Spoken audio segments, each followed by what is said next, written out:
Hey, we got an excellent episode of the podcast today. We're going to be talking about the different changes that Google is making.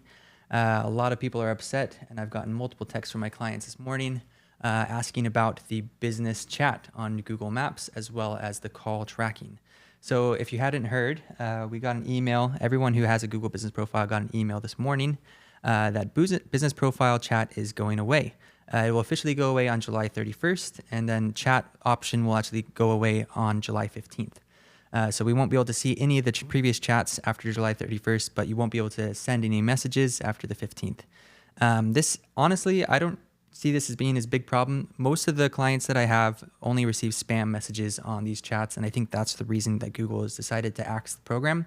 It is a little bit unfortunate for a lot of the low ticket offers, like garage door businesses in particular. I have a lot of clients who get a lot of leads from the business chat, but it's kind of good because it's going away across the board, so it levels the playing field a little bit. In the past, people who had fancy CRMs like Go High Level or Job Nimbus, they were able to connect their CRM to the chat feature and then respond much quicker. But the smaller businesses who didn't have nice CRMs usually weren't able to respond very quickly on the chats since it just went to their email notification, and not all of them are looking at their email all the time. So a lot of people who are selling those CRMs are pretty upset right now. Everyone in the Go High Level group is freaking out because one of their main value props, their selling features, is instantly sync all of your messages into one CRM. And one of those messages was the Google Business Profile chat. But honestly, I don't think it's that bad of a thing in the long run. The one that I'm more concerned about is the second update, which is that they're removing the call tracking. So actually, earlier this year, Google stopped recording calls on Google Business Profile. If you noticed a couple months ago, or even years ago, you had an option to turn on call tracking or turn off call tracking. When you turned on call tracking, Google would use their own recorded number, and then they would record all of the calls for you, and then it would show how many calls you got from your Google Business Profile, which was actually pretty cool. A lot of people didn't like that because they wanted to have their number written instead of Google's number, just in case someone writes it down, and so it's consistent across all of their print media as well. So some people would opt to turn that off. Google axed that program earlier this year, but now they're taking it one step further, whereas before they turned off call tracking, but they still left reporting to show how many calls you got every single month. But now they're also turning off reporting, which is actually very upsetting for me and most other SEO and marketers, because one of the main metrics that we would track for our clients is how many calls they got versus how this last 30 days versus previously. So we will always track how many calls they got historically over the last 6 months. Maybe you're averaging 10 to 15 calls a month before we start working together. But after we've worked together for 3 months, your average call per month is 30 to 40 calls a month. That's a really good metric to show that our SEO efforts are making an impact in your business, that you're getting more business as a direct result from the actual SEO efforts. So because they're removing this metric and the ability to track how many calls you're getting through the Google Business Profile dashboard and Insights tab, it is upsetting a lot of people, because now the only option you're going to have to be able to get accurate reporting is to use call tracking numbers yourself. So not Google's call tracking numbers, but your own third-party platform call tracking numbers. I personally love Go High Level, so I use Twilio and Go High Level call tracking numbers. In the past, I've also used Call Scaler. That's probably the cheapest call tracking number I've ever seen. That's also really good. Another really popular one is Call Sling and Call Rail. I personally don't like Call Sling. I think it's overpriced and overhyped, but Call Rail is pretty good. They got a nice app, and you can set up a lot of things with their app.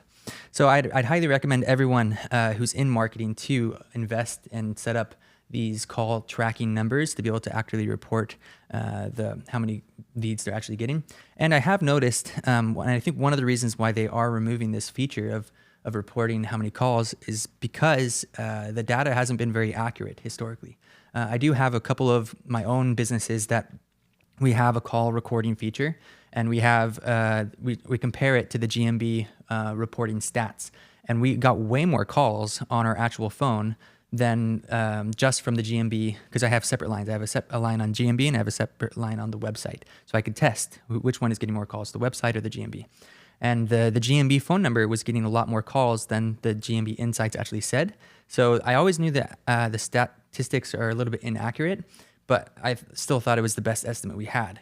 But now, even though it's inaccurate, it was good, but now it's no longer an option. So everyone's going to have to switch over to using a call recording feature. Or you can just do the reporting with GeoGrids.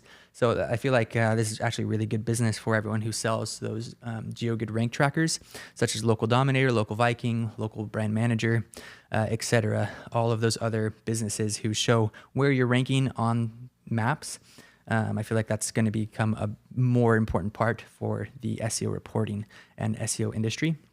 The only reason I don't really love, I do already use these in our reports, and we show where you're ranking for different keywords, but you can't directly tie each keyword to a call volume. And the bottom line for businesses is they want more business. They want more leads. They want more calls. And so that's why my favorite metric to report on was how many calls they've gotten, the percentage of calls increased. That's the best thing that you could report. Just showing how well they're ranking doesn't always necessarily convert into more leads. I've got multiple clients who are already ranking number one for multiple keywords, but they're still not getting a ton more calls. So you have to figure out which keywords to target and make changes based on that. But yeah, that's the two biggest changes. And I highly recommend everyone look into getting a call tracking number. I'll also leave a link on how to safely edit your Google Business Profile without suspending it. There is a very, very specific method. I'll just go over it really quickly. Whenever you edit a Google Business Profile, whether it be the name, the address, the phone number, you need to be very careful, because if you just go in the back end of the Google Business Profile and make the edit, you'll trigger a suspension. And so you want to suggest the edit a couple of times from different Google accounts, and then you'll want to use an API. I use local.io. That's my favorite API. It's really strong. It's trusted by Google. You can set up a free trial for 2 weeks and then go in, connect the GMB, and use that API to request a change.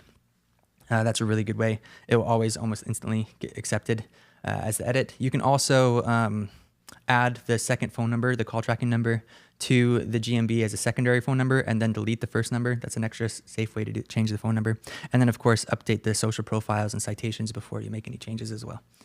And that's pretty much in a nutshell, how to safely edit the GMB. But good luck out there, and hopefully everyone figures out the best way moving forward.